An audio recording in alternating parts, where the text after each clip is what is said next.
We have our markdown code that will read in the first data file for our par data product, but there's a second file we need to read.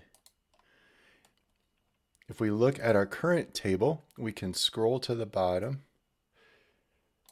and we'll see that our last data point is on July 13th of 2021 at about 2030, and that's in UTC time. But if we look in our input and our downloads, we have this second data file that we haven't read yet. We can see that the first data point in this file is 2130 on July 13th of 2021. And the data go through to November 11th of 2021. So let's read in this second table. And to do that, we can use similar code that we already have. So we want to specify a new path. So I'm going to copy this code.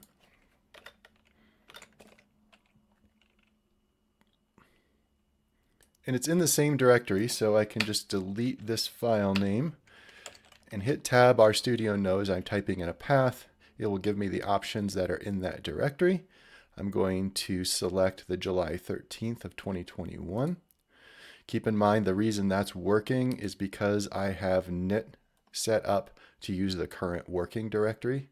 That's important for code in these chunks to operate properly when you're running them from RStudio. Then I know this file looks very much like the other file because it's from the same data logger. So I can probably reuse some of the code here. I can use this code to read the headers. And all I've done is change this path here. Now my path has a new value, a new character string for the path to this new file. So I don't have to change anything else about this code because I've already changed the path. Then I can read the data from the table using this call to read table. So I'm going to copy and paste this code. Again, I really don't have to change anything here because I'll have the headers here. I'm still skipping 4. 1, 2, 3, 4. Still skipping 4 rows before I get to the data. My header should be false because I'm not reading in headers directly using this read table. I'm telling it what the headers are based on reading it from the second row. And finally, I'm probably going to want to change the name of this table because I don't want to overwrite the table that I already have. So I'm going to go ahead and call this table 2 just to make sure I'm not overwriting the table that I've created with the code above this. Eventually, I'm going to put these tables together, and that means I need to remember the previous table. It's okay if I override this path and headers because I don't need the previous value of the path and headers anymore.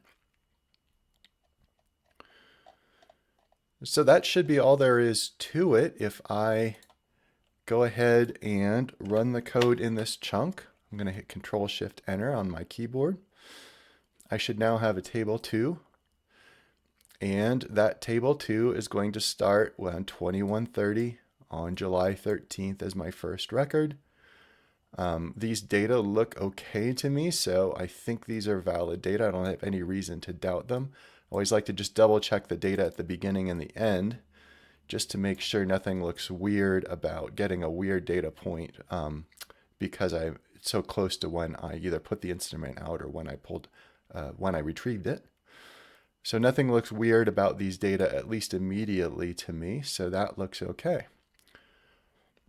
So as with before, I probably want to put out some sort of message to my report about this file, and it's probably going to be something similar to this message where I say how many records were read from the file.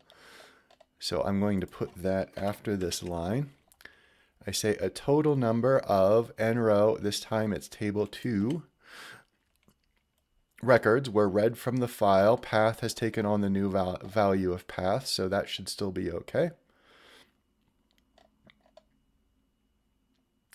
And because I'm adding a new message, recall that I've had this previous message. I'm probably going to need some line feeds if I want this to start in a new paragraph or new line special characters. So I'm going to put in escape characters for 2 new lines to create a blank line between this statement and this statement, which Markdown will interpret as a new paragraph.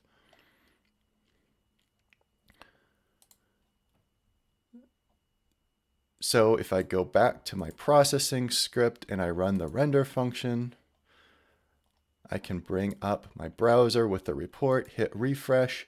Now I can see I have this new line of code saying a total number of 34,826 records were read from file 1 input data logger, etc. for this new file from the second part of this deployment. The 2 tables we've created have exactly the same columns. I can see timestamp, record, the voltage, the panel temperature, and the par flux is the same for both of these tables. When you have 2 data frames with the same columns, it's relatively easy to put them together using the rbind or rowbind function. Rbind takes a bunch of rows from one data frame and combines them with the rows from a second data frame, lining up the same columns.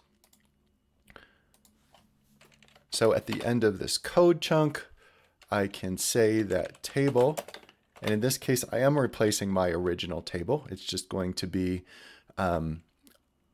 table is now going to be the merged tables of both of them together. And I need to do an rbind. I could do a help on rbind. And rbind simply takes a collection of generic arguments. That's what this ellipses or these 3 points mean. So I just have to list the things that I want to bind together. In this case, those are data frames with rows that I want to bind together. And I will combine table with table 2. Oops. So I'm taking the original table, passing it as an argument to rbind, and then the original table, called table, is going to be replaced by the table that has all of the data put together. I'm going to hit Control-Shift-Enter here, run this chunk. And now if I look at table, I'll see I have a data set that starts on March 4th of 2021.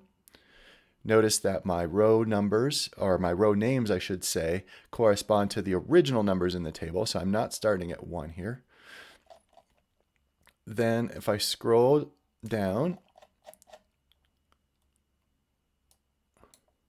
I'll eventually get to the point where these numbers are small again. That's because I've gotten to the records that are in that second data file, where now we're talking about July 27th of 2021.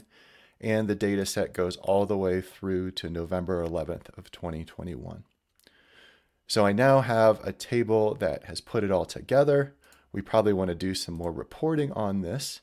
So I'm just going to borrow this code for sending something to the report. And I'm going to say that the data tables were merged for a table with nrow table for the largest table. And I'm just going to end it here, records. So I'm going to say data tables were merged for a table with nrow of table, which is now the merged table. So I'm setting my report the size of the eventual larger table that I'm making. I'll save this. I'll run the whole thing one more time. And I'll go to the report and hit refresh. Now I have a line in my report saying data tables were merged for a table with 72,794 records.